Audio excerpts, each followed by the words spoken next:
οι συναδέλφισες, κυρίες και κύριοι που μας τιμήσατε με την παρουσία σας απόψε στην εσπερίδα μας, που έχει τίτλο «Διαθεματική προσέγγιση της ιστορίας».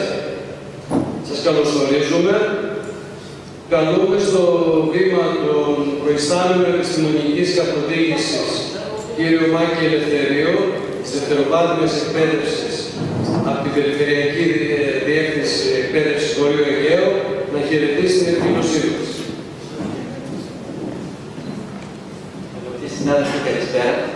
Θεωρώ ότι είναι ιδιαίτερη τιμή για τους συναδέλφους που θα κάνουν τις εισηγήσεις να είμαστε τόσο άτομα που είμαστε εδώ τέτοια ώρα για να παρακολουθήσουμε αυτά τα σπουδαία που μας έχουν να δείξουν.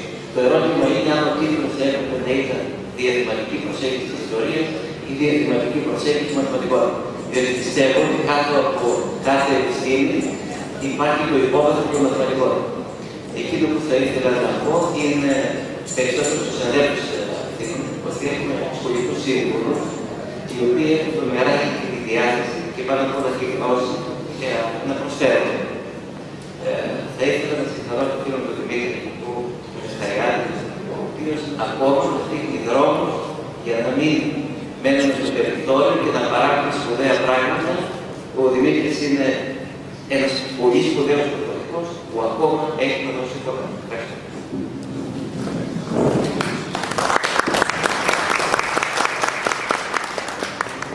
Απαντώντας στον κύριο Ελευθερίου, έτσι να το αφήσουμε να πέσει κάτω, επειδή τα πρώτα τα θέματα είναι ιστορικά, γι' αυτό βάλαμε προσέγγιση της ιστορίας, τολμήσαμε με τον Στρατή τον Αναγνώστο, τον συνάδελφο σύμβουλο φιλολόγο και τη Μαρίνα Τιμπάλα, τη σύμβουλο των μαθηματικών, στη συνεργασία και με την αστρονομική ομάδα του Πανεπιστημίου Αιγαίου, τολμήσαμε να ανοιχτούμε λίγο παραπάνω πέρα από τα κλασικά, φιλολογικά και ιστορικά σεμινάρια και εκμορφώσεις που κάνουμε ως σύμβουλοι. Αφού ευχαριστήσουμε τον Γιώργο Τυρίκο Εργά για την εισήγησή του, με τον πιστό του λόγο και τις γνώσεις του στην δικαιολογία, να καλωσορίσουμε στο βήμα τον συνάδελφο Κωνσταντίνο Καρατόλιο, ο οποίος είναι δάσκαλος, απόφοιτος του Παιδαγωγικού Τμήματος Δημοτικής Εκπαίδευσης του Πανεπιστημίου Κρήτης, απόφοιτος του Τμήματος Κοινωνικής Ανθρωπολογίας και Ιστορίας του Πανεπιστημίου Αιγαίου και τελειόφοιτος του μεταπτυχιακού προγράμματος Βυζαντινές Σπουδές του Τμήματος Ιστορίας Αρχαιολογίας του Πανεπιστημίου Κρήτης. Η εισήγησή του έχει ως θέμα το υγρό πυρ, το βυζαντινό λοιπόν υγρό πυρ, το όπλο που έσπερνε τον τρόμο κατά το Μεσαίωνα. Τον καλωσορίζουμε και τον ακούμε. Καλησπέρα λοιπόν και από εμένα. Εγώ θα σας εξηγήσω αρκετούς αιώνες αργότερα, ξεκινώντας από τον Ιστρό Μεσαίωνα, κυρίως θα μιλήσουμε για τα χρόνια της Επιστημονικότητα, κυρίως θα μιλήσουμε για τα χρόνια του Μεσαίωνα, με θέμα μας το Βυζαντινό υγρό πυρ. Η Βυζαντινή Αυτοκρατορία είναι από πολλούς παρεξηγημένη. Είναι ίσως η μοναδική περίπτωση κράτους, το οποίο δημιούργησε περισσότερους εχθρούς μετά από τη πτώση του παρά κατά τα χρόνια της άνθησής του. Και στα χρόνια της άνθησής του και πολλούς εχθρούς. Δεν θα μπούμε στη διαδικασία να συζητήσουμε σήμερα γιατί έγινε αυτό. Θα πούμε όμως ότι μια αντανάκταση αυτής της άλλοτε καλυμμένης και άλλοτε φανερής απέχειας έχει σαν και την επιστήμη. Έτσι και αυτούς αντίληψη σήμερα παραβιάζει ούτε λίγο ούτε πολύ η βυζαντινή τεχνολογία και η βυζαντινή επιστήμη ως στάσιμες, ανίκανες και άμετες να συλληφθούν. Σε αυτό συμβάλλει φυσικά και η καταδίκη των νεωτερισμών, την οποία συχνά συναντούμε στα βυζαντινά κείμενα. Η καταδίκη αυτή όμως αναφέρεται σε θέματα που άπτονται της ιδεολογίας και συζητείται με το πολίτευμα και καμία σχέση δεν έχει με τις θετικές επιστήμες και τη τεχνολογία. Ακόμα και στους τομείς που αναφέραμε άλλωστε, αν εξετάσουμε τα πράγματα νυφάλια, θα δούμε ότι οι αλλαγές είναι και πολλές και μεγάλες. Μόνο ότι οι αλλαγές αυτές δεν αποφεύγουν αυτές. Αυτό όμως είναι ένα θέμα για μια άλλη συζήτηση. Δεν υπάρχει τομέας που να αποδεικνύει περισσότερο περίτρανα πόσο λανθασμένη είναι η αντίληψη ότι η Βυζαντινή αποστρέφονταν τις καινοτομίες από όσο το πεδίο του πολέμου. Και το υγρό πυρ κατέχει σημαντικότερη θέση ανάμεσα στις βυζαντινές επινοήσεις. Τα φυσικά οι Γκράδοι ήταν οι άνθρωποι βέβαια και στο στο παρελθόν. Υπάρχουν αρκετές μαρτυρίες που αφορούν διαφορετικούς λαούς, οι οποίοι γνώριζαν και χρησιμοποιούσαν τέτοια καυστικά υλικά. Τον 1ο αιώνα τέτοια καυστικά μείγματα αναφέρει για παράδειγμα ο Πλίνιος ο Πρεσβύτερος, τον 3ο αιώνα ο Ιουλίος ο Αφρικανός και στα τέλη του 2ου αιώνα ο Ιαννός Μαρκελίνος. Τον 6ο αιώνα καυστικά υγρά χρησιμοποιούν και οι Πέρσες εναντίον των Βυζαντινών. Τα όπλα αυτά όμως δεν θα μπορούσαν να ονομαστούν υγροπύργο. Χρειάστηκαν οι επινοήσεις του Καλίνικου προκειμένου αυτό το όπλο να καταστεί τόσο αποτελεσματικό ώστε να δικαιολογεί τον τίτλο της σημερινής εισήγησης. Ήταν όμως πράγματι ο Καλίνικος, ένας Βυζαντινός μηχανικός στην ιστορία, ο πραγματικός εφευρέτης του όπλου. Η πληροφορία που συνδέει το φοβερό αυτό όπλο με τον μηχανικό από τη Συρία βρέθηκε από τον Θεοφάνη. Τον 7ο αιώνα οι Άραβες έχουν εξελιχθεί σε μάστιγα για τη Βυζαντινή ναυσιπλοεία.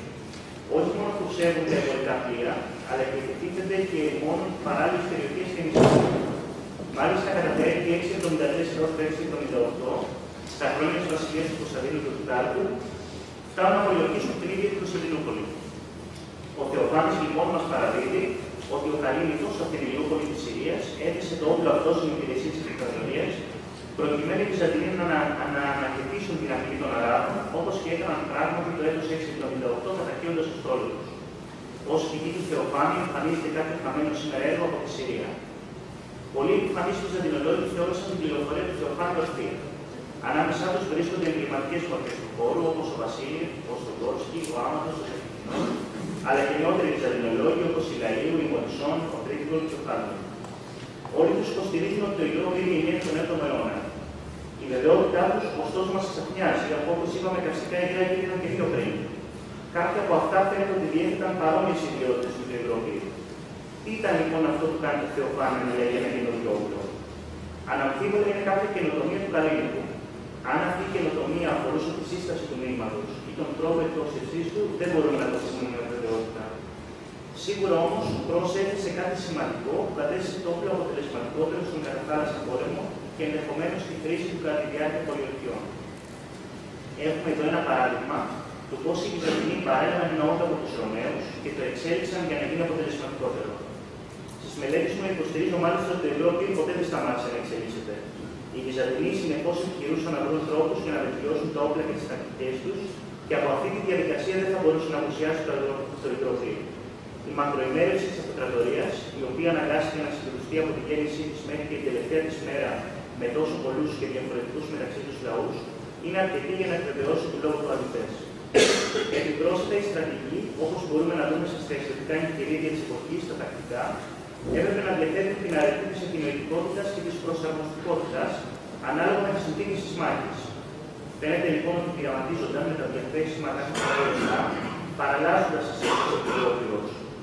Οι διαφορετικές εκδοχές του όπλου, μαζί με την πολυδέδαλη ιστορική του εξέλιξη, είναι πιθανόν ότι του χάρισε και τα τόσο διαφορετικά ονόματα με τα οποία είναι γνωστά στις πηγές. Ελληνικό πυρ, μυθικό έλαιο, θαλάσσιο πυρ, συσκευαστό πυρ και συσκευασμένο πυρ. Γνώριζαν και άλλοι λέει τη σύσταση και τον τρόπο χρήσης του υγρού πυρός. Οι Άραβες φαίνεται ότι είχαν φτάσει κοντά στην απόκτησή του.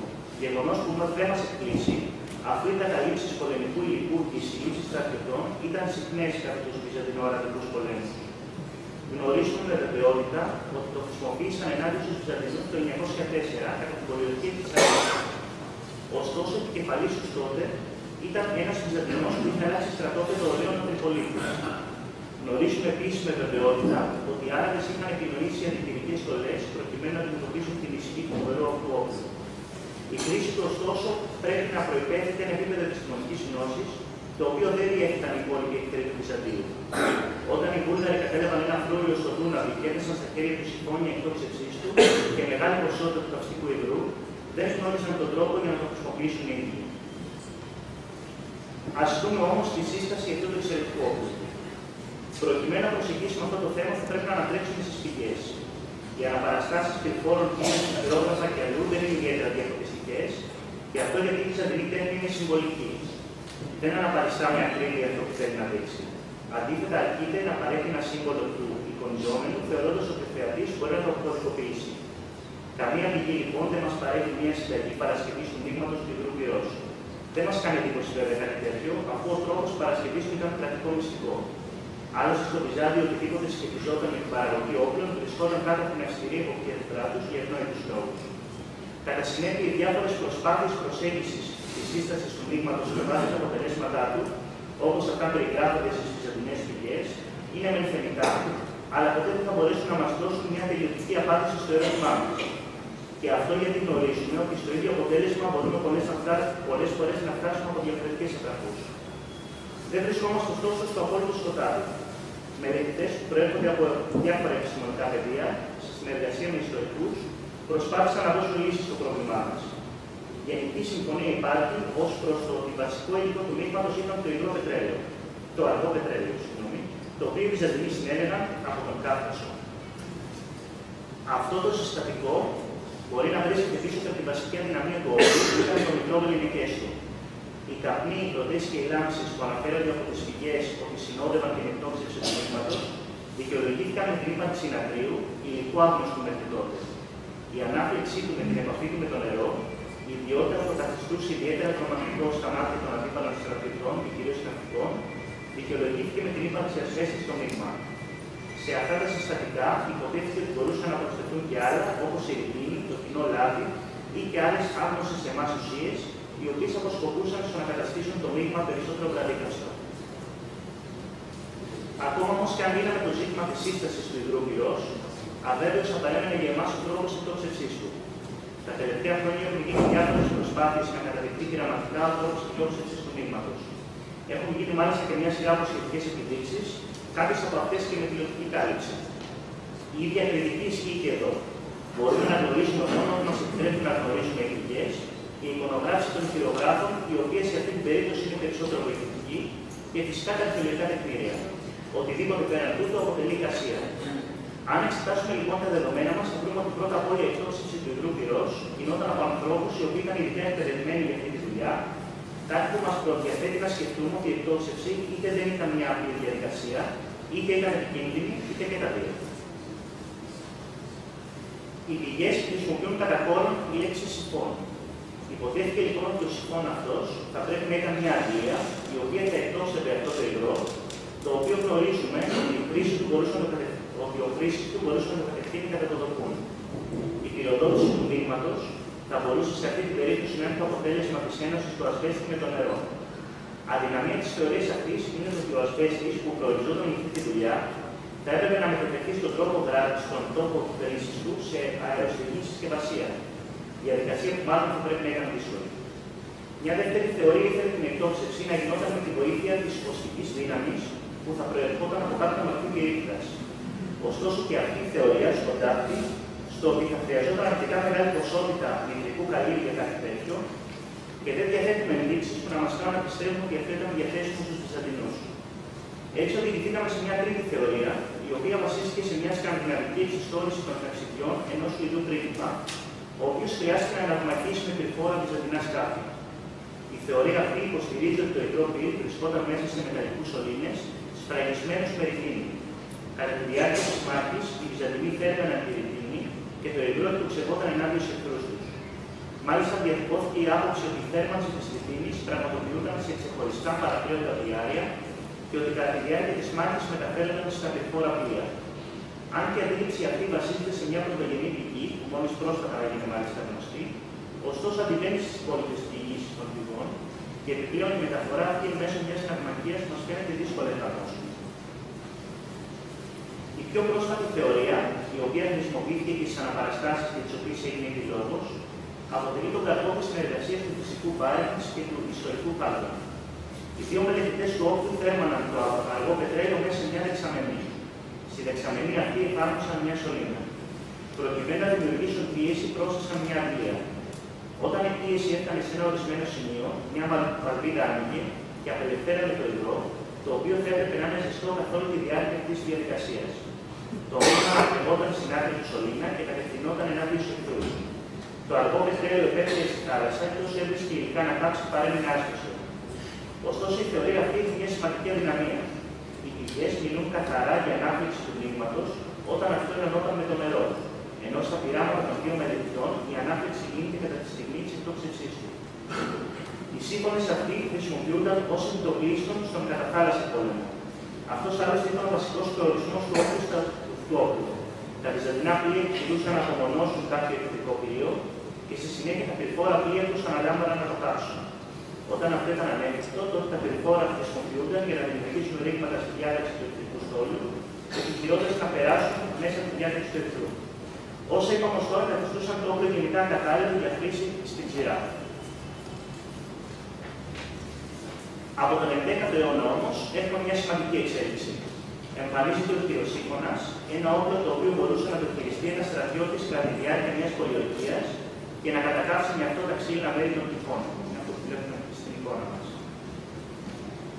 Επιπρόσθετα, με υγρό πύρι γέμισαν και πύληνα αγία, τα οποία έμειναν με τις σημερινές χειροβομβίδες και στη συνέχεια τα εκτόξευαν εναντίον των εχθρών. Τέτοια άδεια σήμερα δοχεία υπάρχουν αρκετά διατηρημένα στις μέρες μας και φυλάσσονται σε διάφορα μουσεία και συλλογές. Έχει ανακαλυφθεί ένα εργαστήριο παρασκευής τέτοιων χειροβομβίδων στη σημερινή Συρία. Η χρήση των αγίων αυτών μπορούσε να γίνει τόσο στη ξηρά όσο και στη θάλασσα. Πρέπει εδώ να επισημανθεί ότι ο πόλεμος στο Μεσαίωνα γινόταν εκ του σύνεγγυς και γι' αυτό το ηθικό των ανδρών ήταν μια ιδιαίτερα σημαντική παράμετρος. Ακόμα και οι ναυμαχίες γίνονταν σπανιότερα με τα έμπολα που διέφυγαν τα πλοία στο μπροστινό τους μέρος και συχνότερα με την προσέγγιση των δύο πλοίων, το δέσιμο μεταξύ τους με ένα ράτζο και μετά την επιβίβαση των ανδρών του ενός στο άλλο και τη χρήση σπαθιών και άλλων παρόμοιων όπλων. Οι Βυζαντινοί γνώριζαν καλά τη σημασία της πτώσης του ηθικού του αντίπαλου στρατού και γι' αυτό μεταξύ άλλων εκτόξευαν αγία τα οποία περιείχαν σκορπιούς, φίδια κτλ. Ενάντια στα εχθρικά πλοία. Ένα υγρό το οποίο δεν έσβηνε, αλλά αναφλεγόταν με το νερό, μπορούσε να χύσει την επιφάνεια της θάλασσας, έκανε υγρό το και ένταζε καπνό όταν εκτοξευόταν. Σε μια εποχή κατά την οποία η πυρίτιδα είναι ακόμα άγνωστη, μπορούμε να φανταστούμε και το όμορφο προκαλούσε στον εχθρό. Εδώ πέρα είναι μια αναπαράσταση ενός βυζαντινού δρόμου, είναι το κατεξοχήν πλοίο στο οποίο βάζουν τους σύμφωνες εκτόξευσης του υγρού πυρός. Ανακεφαλαιώνοντας λοιπόν, μπορούμε να πούμε τα εξής. Τα ελεγχιστικά μείγματα προϋπήρχαν των Βυζαντινών. Οι Ρωμαίοι τα γνώρισαν κατά τη διάρκεια των πολέμων τους και τα κληροδότησαν στους Βυζαντινούς. Εκείνοι με τη σειρά τους τα τελειοποίησαν και τα ενέταξαν στην πολεμική τακτική που καταφθάλασαν κυρίως πολέμου. Ο Καλίνικος φαίνεται ότι δεν υπήρξε μεν ο εφευρέτης του όπλου, η συνεισφορά του όμως υπήρξε μεγάλη για το να καταστήσει το υγρό πύρο αποτελεσματικότερο. Από την εποχή που αναφέρεται στο όπλο Ιωάννης Μαλάρας για πρώτη φορά μέχρι την τελευταία αναφορά από τον Χατζή, 9,5 αιώνες αργότερα, το όπλο συνέχιζε να εξελίσσεται και να βελτιώνεται. Δεν φαίνεται να υπήρξε μία, αλλά πολλές συνταγές του υγρού πυρός. Το νάτριο, ο ασβέστης, το πετρέλαιο είναι κάποια από τα στοιχεία που έχουν προταθεί για τη σύστασή του. Εκτοξευόταν είτε από δρόμονες με τη βοήθεια μεταλλικών σωλήνων ή αντιών, είτε με βαλιστικές μηχανές, είτε με το χέρι μέσα σε δοχεία που έσπασαν. Το υγρό πύρι υπήρξε ένα όπλο που έφυγε σε πολλές περιπτώσεις με έκφραση μαχών και ναυμαχιών και απέτρεψε σε κρίσιμες στιγμές για την αυτοκρατορία την κατάληψη της πρωτεύουσάς του από τους εχθρούς. Η συνταγή του ή οι συνταγές του αποτελούσαν κρατικό μυστικό επιρρώνες. Αυτό ωστόσο δεν σημαίνει ότι άλλοι λαοί δεν προσπάθησαν να το αντιγράψουν. Ειδικά οι Άραβες κατέβαλαν σημαντικές προσπάθειες στην κατεύθυνση αυτή. Αν και από σχετικά νωρίς φαίνεται ότι κατάφεραν να αναπτύξουν καυστικά όπλα και υλική, μόνο μετά το 12ο αιώνα φαίνεται ότι μπορούσε να παρουσιαστεί κάτι που να μπορεί να ανταγωνιστεί την ισχύ του Βυζαντινού υγρού πυρός. Η διάχυση αυτής ακριβώς της γνώσης, σε συνδυασμό με τις νέες τεχνολογικές εξελίξεις στον τομέα των μαχών, με πρώτη απώλεια στη χρήση της πυρίτιδας, έθεσε τελικά υπό αμφισβήτηση τη σημασία του υγρού πυρός. Ανάλογα αποτελέσματα είχε και η παραμέληση του Βυζαντινού ναυτικού από τον 13ο αιώνα και μετά, που ήταν φυσικό να συμπαρασύρει και νεόπλευο, όπως είδαμε, χρησιμοποιούνταν κυρίως σε ναυμαχίες. Με την ευκαιρία της παρουσίας μου εδώ, αν έχετε κάποιο ιδιαίτερο ενδιαφέρον τέλος πάντων για το θέμα, να σας προσκαλέσω και την Τετάρτη στις 10 Δεκέμβρη στην παρουσίαση του βιβλίου μου για το υγρό πύρι, που θα γίνει στον Διάβολο Σαρδάκη, 40-7,5 ώρα.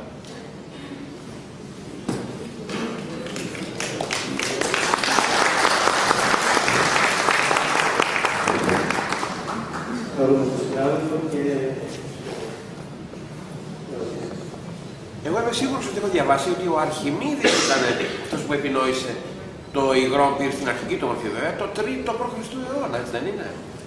Έχετε διαβάσει το 40 Χαργάκο, αυτός το αναφέρει αυτό. Νομίζω ότι ακούμε, δεν ακούμε? Όχι, ωραία.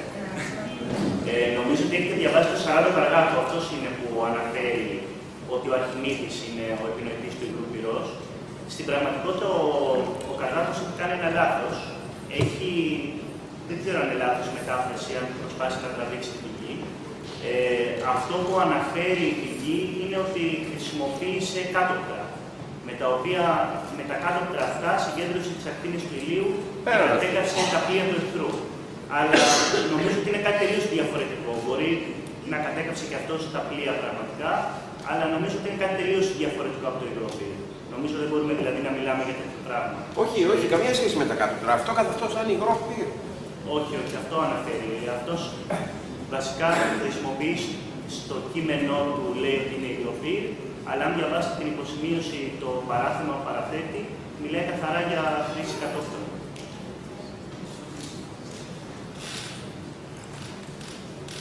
Έχουμε άλλη ερώτηση?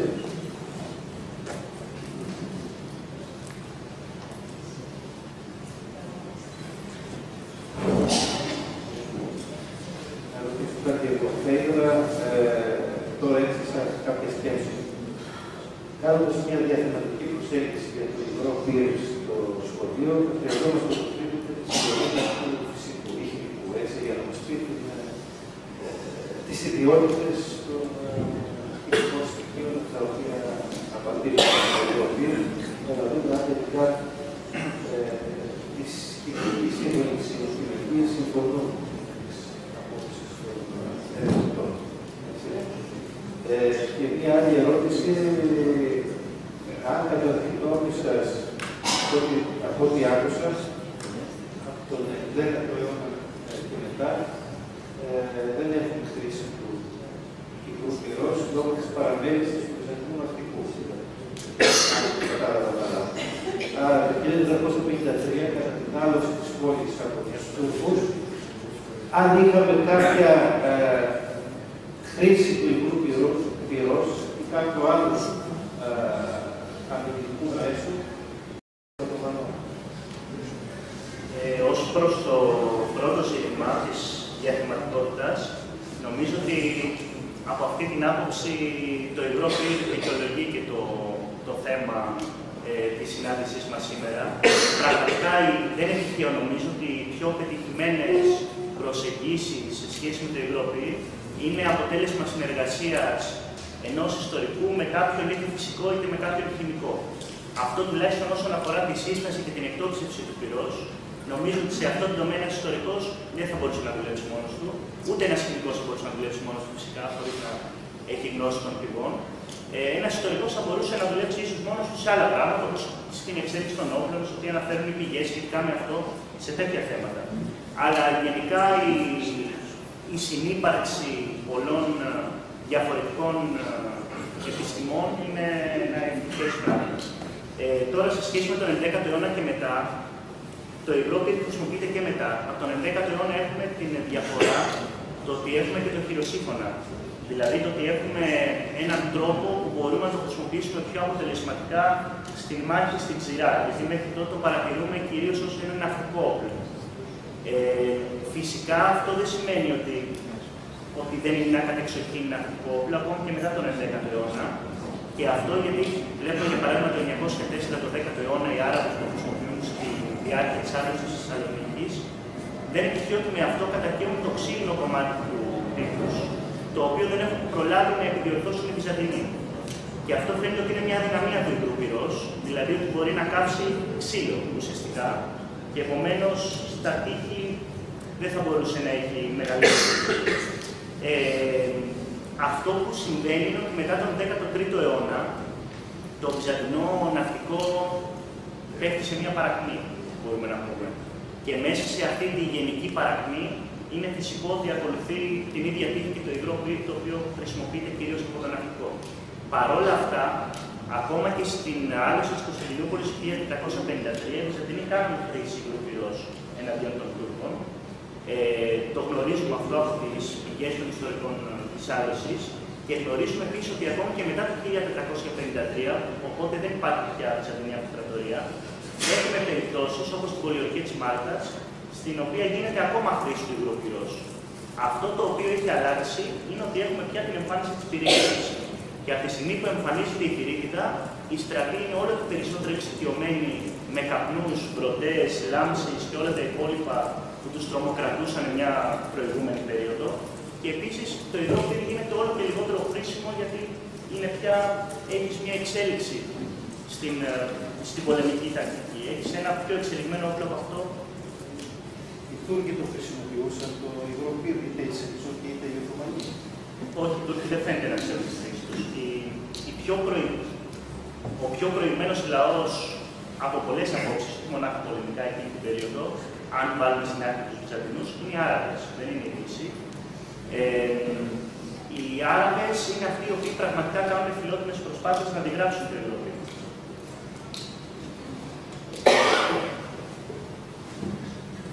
Έχουμε άλλη ερώτηση.